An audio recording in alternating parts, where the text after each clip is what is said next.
Hey everybody, welcome back to Review with me. I am your host Maxine, and we are gonna jump right into it, y'all. We are reviewing Married at First Sight season 19, episode 13 and 14, the last two episodes of this season. Episode 13 is titled Happily Ever After, and there's a question mark at the end of that. So let me say it again. Happily Ever After? That is the episode title, and that's exactly the sentiment. Honestly, it should have been retitled, Is it really a no? Or is it really a yes? I should say that. The episode should be titled, Is it really a yes? Are you sure? Okay, because spoiler alert, everyone said yes. Or they ended with the yes, finally, at the end of this decision day episode.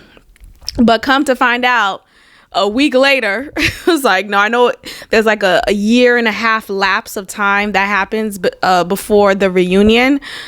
Come to find out, during the reunion, not one of these couples are still married, are still together, are still dating. They haven't seen each other since that day. Basically, that's the wrap up.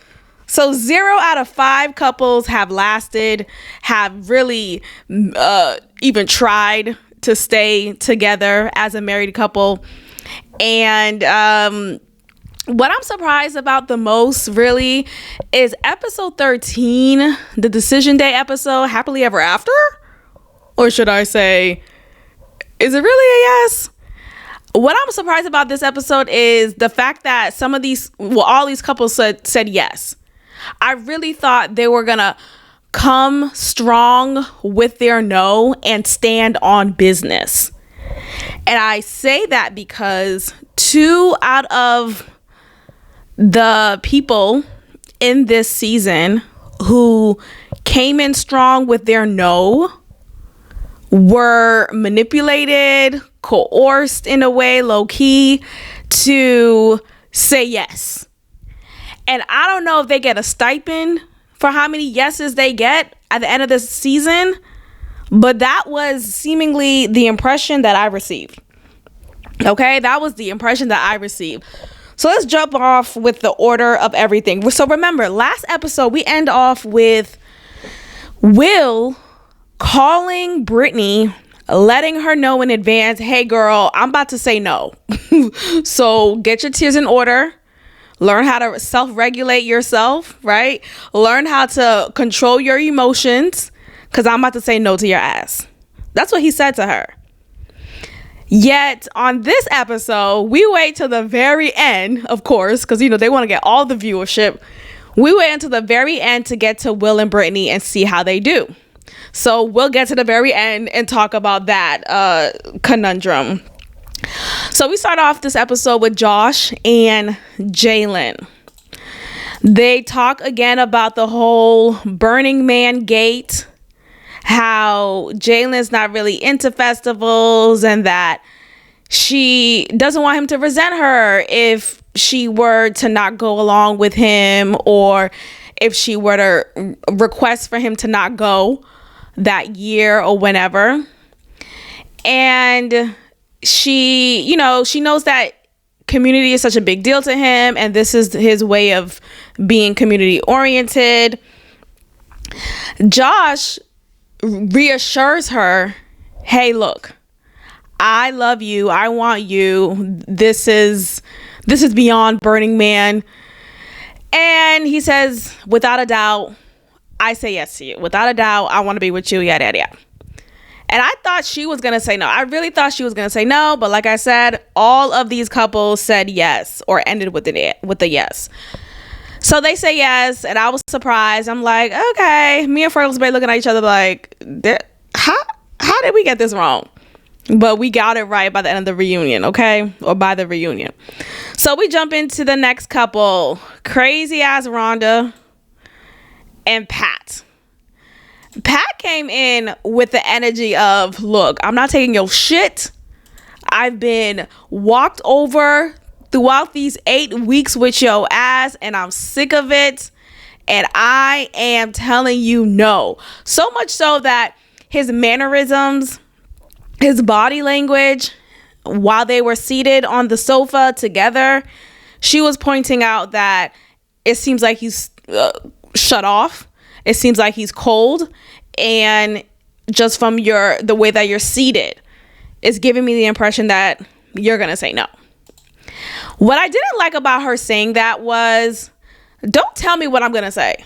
Okay. And that's, again, another example of her being this control freak, being someone who wants to just control the narrative, control the moment. And it's a testament of what Pat has been going through, of what Pat has been suffering with this lady.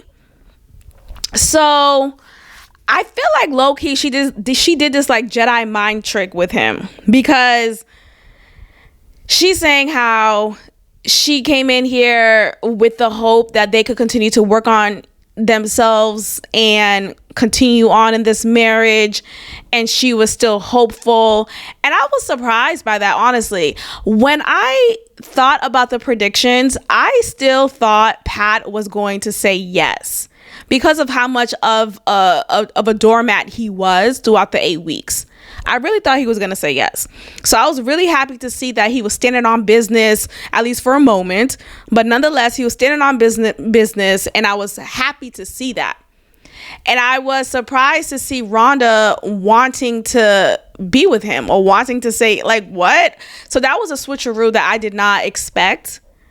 And when she saw him say no initially, and his mannerisms and his body language overall gave her the impression that he was totally shut off, I think she looked at it as a moment to manipulate him and get him back on her corner. Honestly, I really think that's what it was. I really think she did some type of Jedi mind trick, and it worked. It worked. He fell for the okie doke. He then said, okay, yeah, I thought about it, and I do want to make it work. I do love you. And they're holding hands, and it just like, what?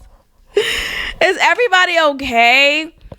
And these experts, quote unquote, they just want to hear yes. They don't even try to intervene and say, look, it probably is best for y'all to not stick together. It's probably is best for y'all to just go ahead and go, separate and go your separate ways. But they're just happy. Yes, we got another yes.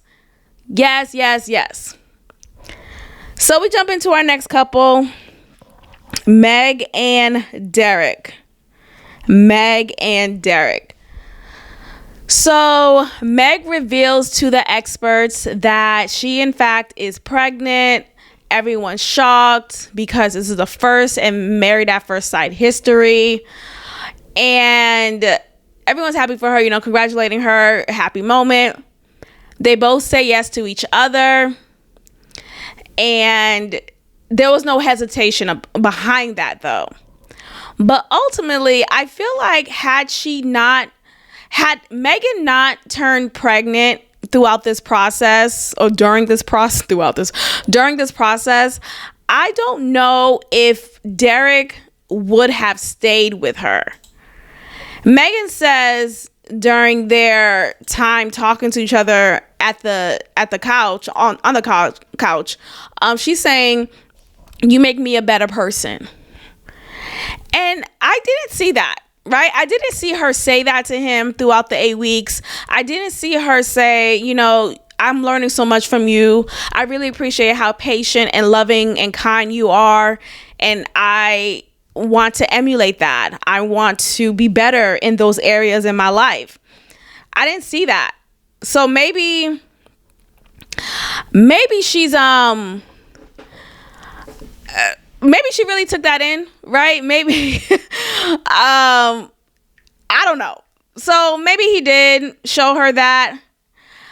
But my thing is, Derek, he's so dead set on having children, and he's so dead set on starting that now, that this was a great opportunity to finally fulfill this dream of his. So had she not been pregnant, more than likely, I think Derek would have ran, because he's a runner. He's a track star. And I don't really see a deep connection between them. So anyway, yeah. So they say, yeah, beautiful moment. Okay, cool, bet. So we jump into our next couple, Chad and Belinda. Chad and Belinda. So Chad talks about how this process was anxiety ridden for him. And I had to remember yet again that he suffers from PTSD. And I think this was a great representation of such, honestly. Not to say it excuses his behavior for being rude or short or a bit hostile to the producers, the show itself, right? I don't think it should excuse it, but I do think it provides context. And I really appreciate how gentle and kind and understanding and compassionate the experts were towards him. Because, you know, we've had rude husbands, wives on the show previously. This is nothing new. But the difference here, Chad explains himself pretty well. And he makes it clear that he is uncomfortable. He's out of his element. And yes, he signed up for the show. And yes, this is a part of the whole experience. Sure. But it doesn't take away the fact that it's still hard. And he's not following his schedule, his routine that has been very instrumental to how he relieves stress. So I think that's definitely an important factor here. And I think that's the reason why the experts have given him grace. And I wish Belinda would have given him more grace, especially in that moment. I wish she would have shown more compassion and care. And I wish she would have even inquired about, tell me more about your anxiety. Tell me more about your experience in the war or whatever he did, because I know he's a vet. I feel like we didn't see enough of Belinda showing interest about him. It was all about her and her bubble, and she has to feel safe. And he reminds her of her ex-husband because her ex-husband would be rude to others, and that rudeness would eventually bleed into how he treats her. And it was like, it's just such a lazy excuse.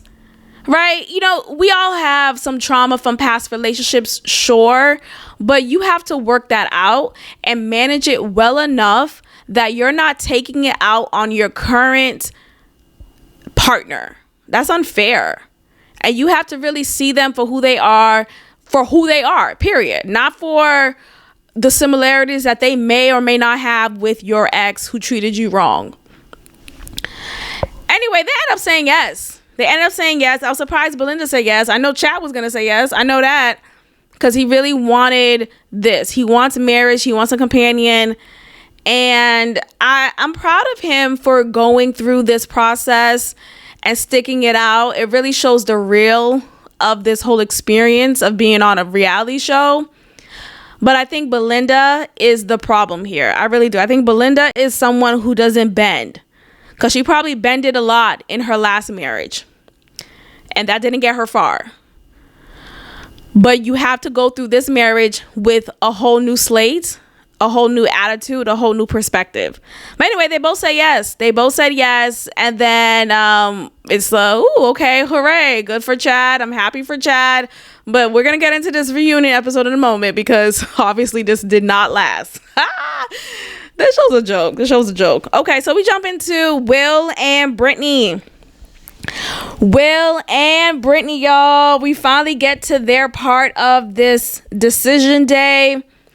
Will comes in first, and he has a somewhat mini therapy session with the experts because it took a minute for Brittany to come in. So Will's telling them how he called Brittany, told her, I'm going to say no. And I'm saying no, right? I'm saying no because she doesn't appreciate me. She doesn't allow me to be me. I'm always doing something wrong. I'm not enough. She even said that you're not my person. I'm probably not your person. And you saw Dr. Pia's reaction. She was like, ooh, that's not good. So she was receptive to what he was saying. She understood why he was going to say no. Nobody was defensive or trying to convince him to change his mind. And then we get to Brittany coming in now. So Brittany comes in. She walks in and she's immediately trying to plead her case. She's immediately trying to plead her case because she wants him. You are my person.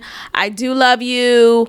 I recognize there are faults within me that I need to work on, and I'm not proud about that. Like, I'm aware of this. She's giving him all the praises. And he mentions, Will says, I didn't hear all of this during the 8 weeks. Where was his energy then? But you can look at the mannerisms in this moment, like, shit, she got me type of thing. He's crying. It's an emotional moment because, you know, Brittany's already breaking down. She's doing the whole, oh, this is so stupid. It's so stupid. What's so stupid? Girl, use your words better.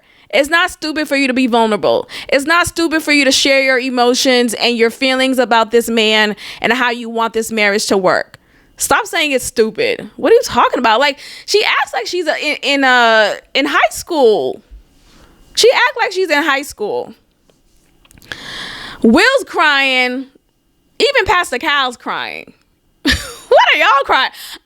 Maybe crying is contagious, but I feel like yawning is more contagious than anything else. I don't know how crying could be contagious because did someone, I don't know. And let me stop. Anyway, so she's crying with her long ass nails for no reason. She's pleading her case to him. Will says he needs a second. So he gets up, takes a lap around this garden that they're at. I really want to know in real time, how long did he take a walk for? I really want to know that, because I wonder if the producers say, hey, you know what? We got to wrap up. The sun's about to set. And we need the scene in the daylight. We need the scene. Anyway, so he returns, and I guess she convinced him enough. So he changed his mind from a stern no, just like Pat, and said, you know what? I'll stick it out with you. I never heard you say these things before. And it's a yes. You know, I'm glad that you say you want to work on the things within yourself. And that's important. So it's a yes. So we end this episode off, this Decision Day episode, with all these couples saying yes to each other and yes to the dress. But we jump into episode 14. Let's jump into episode 14 with the reality of what it is. So episode 14 is the reunion episode.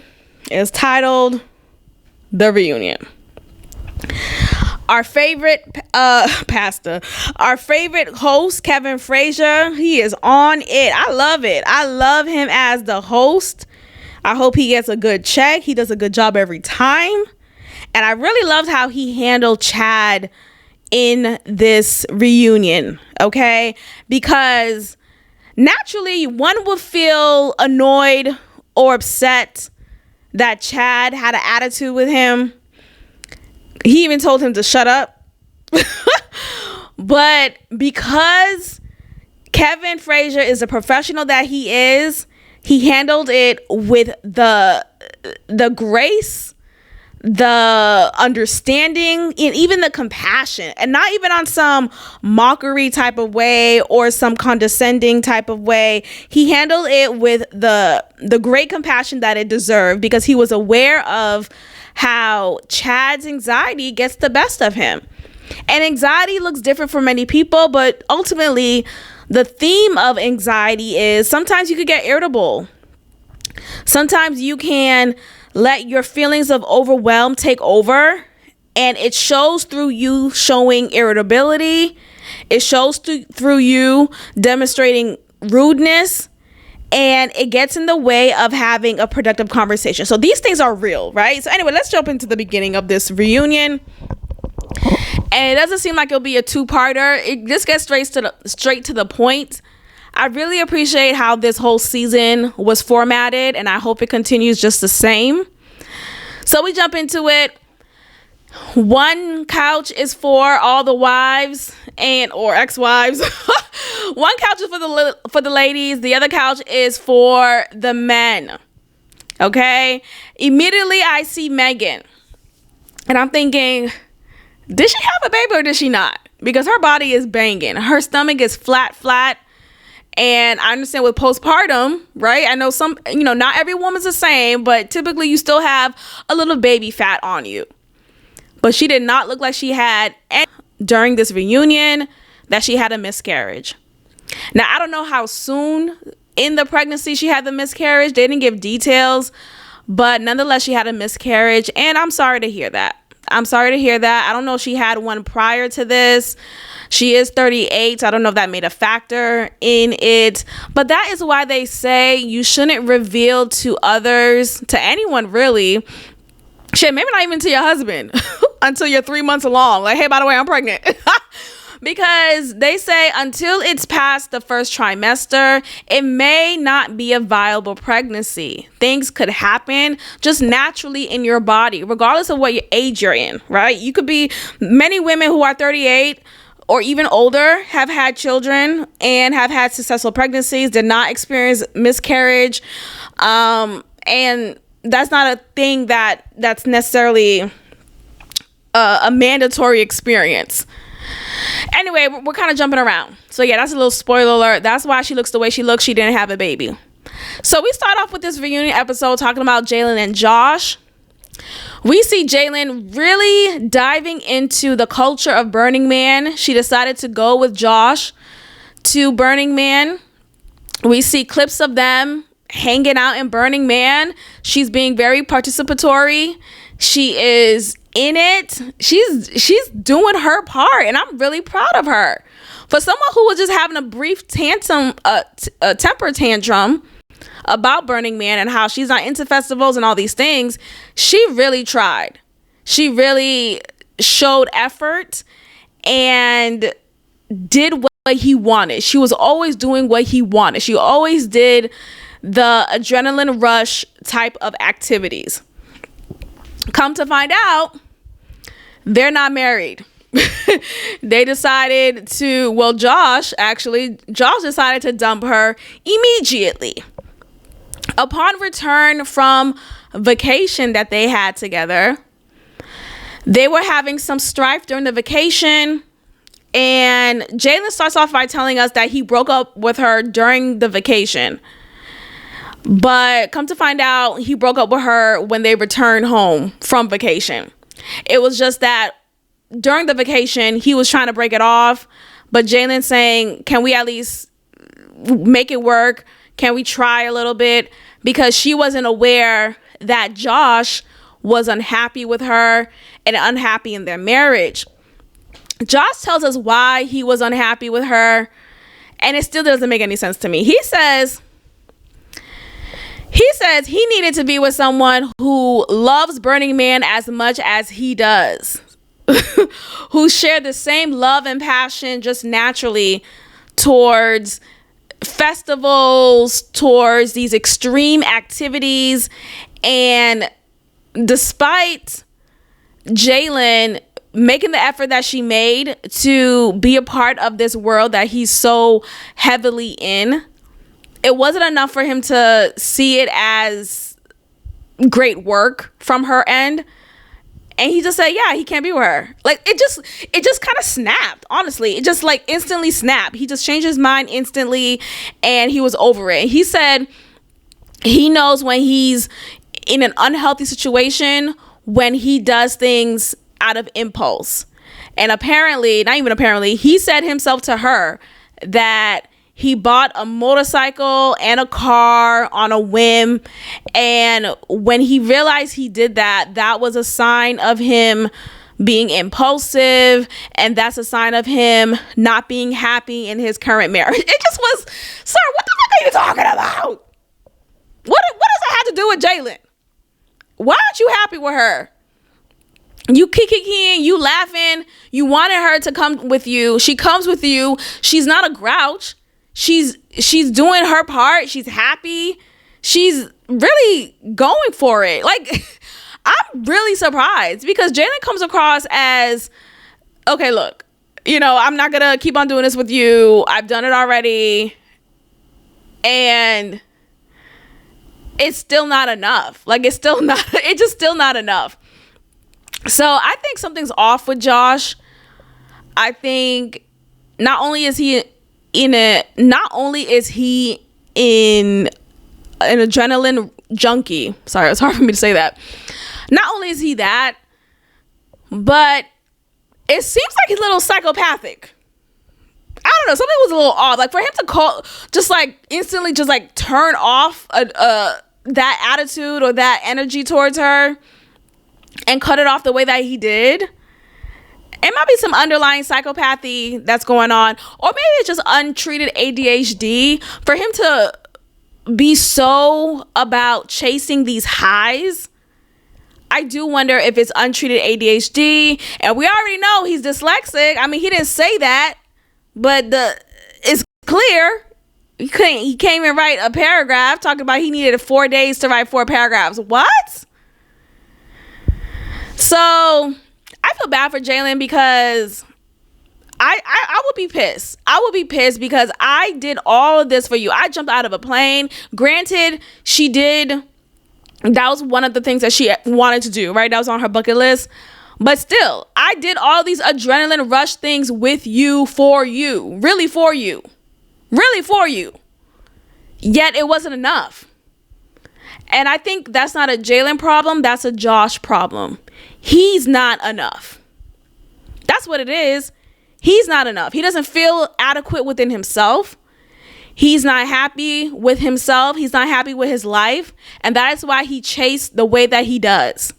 It is unnatural. It is unhealthy to chase the way that he does. It's one thing to burn. Sure, people like a roller coaster every now and then, but every day, you want to go on a roller coaster every day? That's unhealthy. You might as well go ahead and do drugs. We jump into the next focus couple in this reunion.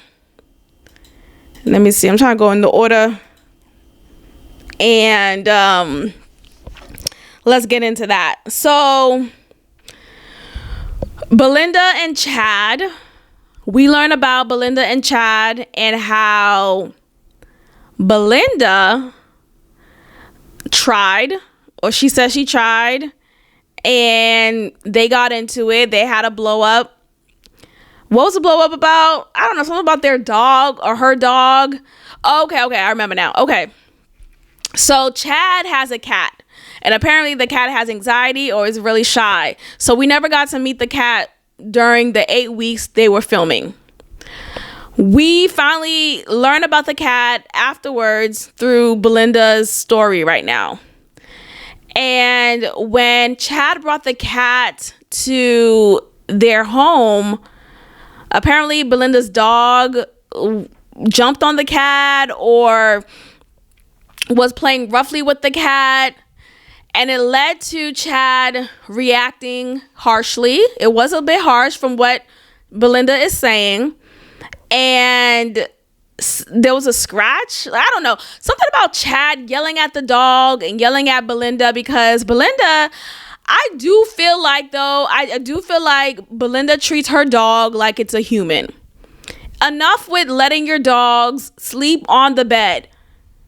It's one thing if you have a teddy bear type of dog that's like small in size type of teddy bear. But her dog is a standard golden doodle. Those are big. Those are like 80 pounds plus. And they have long legs. I have a mini golden doodle, and he's a mini. He's 10 pounds, but his legs are long. And he damn sure he's not on my bed. I don't know he's not on my bed. How about that? He's not on my bed. Okay, but Belinda has her dog on her bed. And that right there told me all I needed to know about Belinda. But Belinda likes to have dogs on the bed. She's talking about, oh, I need a man in my life who wants to be intimate with me, who wants to wind down with me, who wants to fuck me. That's what Belinda said. I need a man who wants to fuck me. Fuck me. Because apparently Chad, according to Belinda, Chad would stay up, drinking his whiskey, watching TV. Chad says he doesn't go to sleep. And this gave me more insight about Chad. Chad doesn't go to sleep. He's like, I really go to sleep. I really go to sleep. I drink my whiskey and I'm watching TV throughout the night. He does not go to sleep, y'all. he like probably gets an hour, if that. That is not okay, Chad. I wish they would have had an intervention right then and there. Like, are you getting that treated? Can you go to sleep? And is it me or is it not? But Chad looked different here in this reunion. Well, you know, a lot of them always look different on the reunion show. Brittany looked different here. She lost a little bit of weight. Maybe that Ozempic. But nonetheless, Chad talking about he doesn't go to sleep. And that right there, I need men to go to sleep. I need men to want to go to sleep too. Because I think also in the culture of men, right? In the culture of a man, it is encouraged to be hard workers, right? It's encouraged to provide and protect, and you're always on guard. You're hyper vigilant, and that leaves no room to really rest. I need men to rest. That's why you guys are dying so damn early. Go to sleep. In the words of Bethany. Insane, and she's crazy, and now we're picking on her. I feel like you're trying to kill me every night, and I threw up. She's paranoid. The night before I came. Because I don't want to be a part of this. Go to sleep! Go to sleep! You're crazy! Go to sleep! No, don't be mean to her. She has a problem. You're insane! He say, talking about, yeah, I don't sleep. I sleep when I die. I sleep. Like, that's not. Go get help. Go get some rest. What are we talking about? Anyway, so yeah, we learned that they are not married anymore. It is done. And it is what it is. Belinda is now dating someone new. And Jalen has met this new guy. And she has moved on with her life. I don't think Chad, I don't know if it was even asked if he's dating. Who knows? So we jump into our next couple, Meg and Derek. And I kind of just told you guys already. So yeah, she had a miscarriage, and I'm sorry to hear that. That's really sad. And once the miscarriage happened, the walls came down. They were arguing more. They weren't on the same page because there was nothing tying them together. They had no foundation. They were only together because they wanted, because she was pregnant and Derek really wanted a family, and he saw this as a great opportunity to begin that. But when she had that miscarriage, all right, bitch, can you go ahead and sign this paper right here? I'm here for my divorce. I'm here for my divorce. That's what Derek said. I'm sorry you lost our baby. I'm sorry you're going through some changes physically, but now that you're not pregnant anymore, I'm ready for my divorce. Not even on some, hey, let's try again. Hey, let's find alternative measures. I really want to be with you and I want us to have a family. No, he said one miscarriage and I'm out. Like, damn, Derek, fuck you. Anyway, what happened? So we learned that Derek actually is in a new relationship. He found his person. He's super in love. And Megan's like, that's strange because you was on Raya just a couple of months ago. I saw your ass on Raya a couple of months ago. And Raya, for those who may not know, Raya is an online dating app for elites, I guess, people of particular lifestyles. No, I'm saying that like it's a creepy Diddy thing, but you know, just rich, and you have to be invited to get in. It's very exclusive, okay? Anyway, I think Meg said that to kind of dig at him because he's talking about how he found the love of his life and he's so happy now. So I think she was trying to be shady, like, oh, really? You happy? Because you were just on Raya, bitch. You were just on Raya, though. So anyway, yeah, it's a no from them. But before we continue, I forgot to mention, I really appreciate how the whole cast treated Chad. I really do. The men and even Megan shot him so much bail. Yes, Chad apologized for how he came off, and he's not pleased with that. But I think because he's so reflective of his behavior, and he's so mature emotionally, right, in that sense as well, people are respected or respectful of that. People are receptive of that. Pat's talking about Chad is a great guy. He has a heart of gold. Will saying you are more than your rough moments. And Megan even says Chad and I are really close. Like, apparently they have the same like businesses together or some type of affiliation.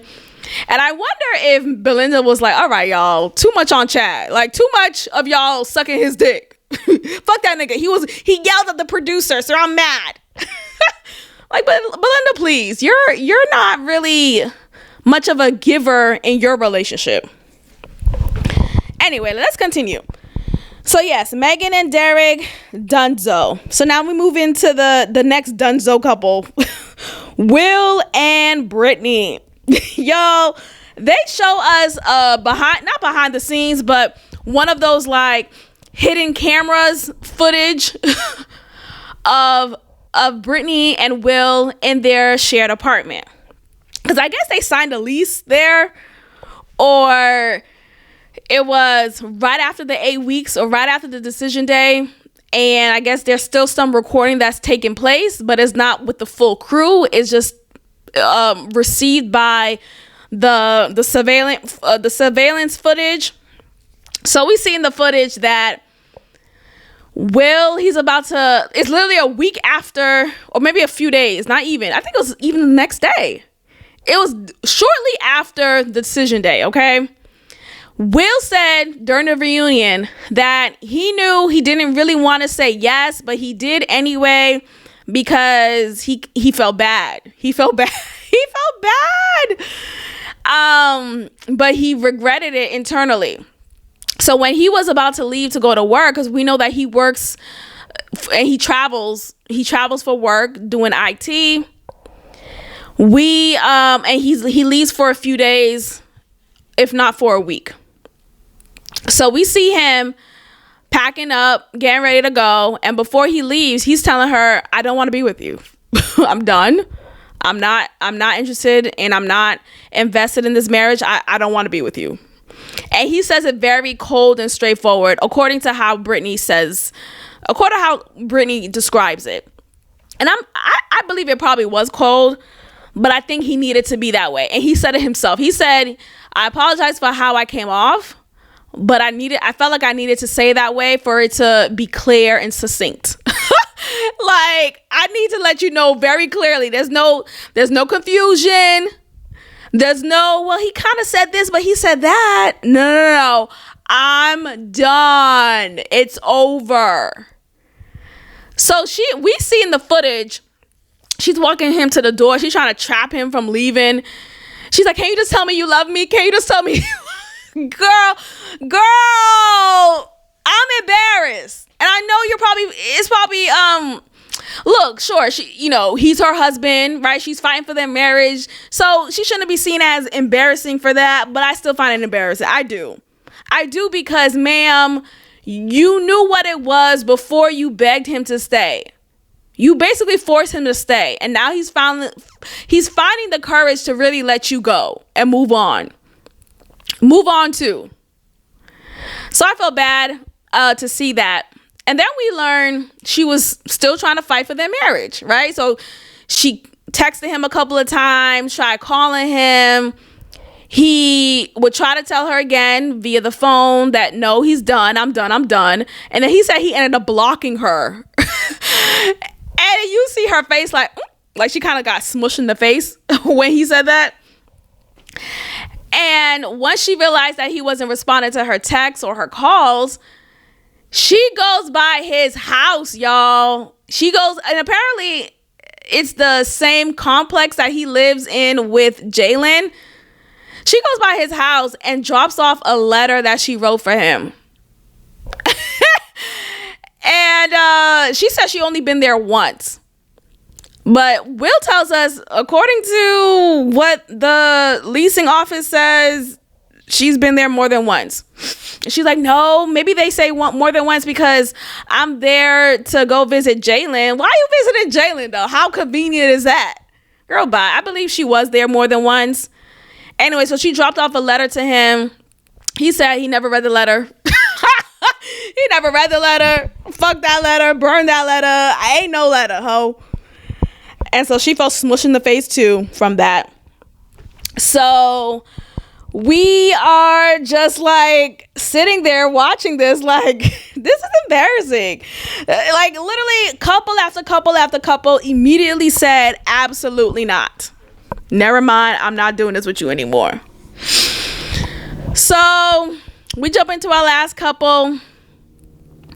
Rhonda and Pat. Rhonda says they were like, I think they broke up, what was it, like 4 months ago? Or 2 months? I don't know. Very recent. Because they tried it for a whole year. And then they went on vacation. And no. He went on vacation. Okay, so he went to Europe, apparently. He went to Europe for a good amount of time. And when he came back, I guess he had all the courage in the world to be like, yeah, I'm done. I'm not doing this. And he realized he was done more so because he wants a marriage that includes intimacy. And apparently, Rhonda wasn't giving him any. She was not giving him any of that punani. She said she was turned off from him when he was saying no to her or trying to say no to her during the decision day.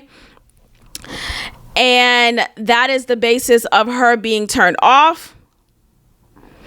But I'm happy that Pat was able to finally say no and stand in it. I'm happy it wasn't a situation where it was on and off. He tried breaking it off and he just got succumbed to her manipulation or whatever the case is. But what I'm really happy about is I'm happy that he broke it off. I'm really happy that he left her. And I feel like that was a slap in the face for her. Like, why you leave me? But I'm happy that he left her. Anyway, that is the end, y'all. That is the end of this reunion, the decision day of this season 19, Married at First Sight. I hope you enjoyed it. I did. I certainly did. Let me know your thoughts in the comments below. Be sure to like the video. Like the video, y'all. That is your way of supporting this channel. And subscribe. I'm building my subscribers. I want to get to 500 by the end of this year.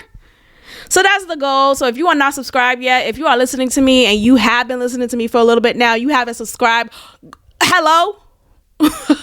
But no, please subscribe, like the video, and I'll see y'all next time. Bye.